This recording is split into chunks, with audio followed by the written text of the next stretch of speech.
இன்னைக்கு வைகுண்ட ஏகாதசின்றதுனால நேரமாவே எழுந்துட்டேன். 5:30 மணிக்கெல்லாம் எழுந்து வாசல் தெளிச்சு கோலம் போட்டுடலாம்னு செத்து போச்சா?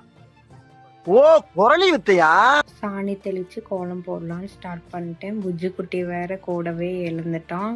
அவனும் நாங்க கோலம் போடுறத பார்த்துட்டு இருந்தான். இப்போல்லாம் குளிர் அதிகமா இருக்கு. காலையில வெளியில வரவே முடியல. சொட்டர் போட்டு வெளியே வந்தா தான் நிக்கவே முடியுது. அந்த கோலம் போட்டு முடிக்கிறதுக்குள்ள கையெல்லாம் விரைச்சி போச்சு. கோலம் நான் ஒரு பக்கம் போட்டால் அது ஒரு பக்கம் போகுது. ஃபஸ்ட் டைம் போகிறதுனால கொஞ்சம் அப்படி இப்படித்தான் இருக்கும்.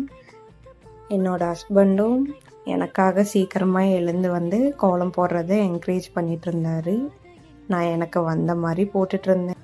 நான் எப்போ எது பண்ணாலும் என்னை என்கரேஜ் பண்ணுறது என்னோடய ஹஸ்பண்டு தான். 2 வாசலுக்கும் கோலம் போட்டு முடிக்கவே 3/4 மணி நேரம் ஆயிடுச்சு.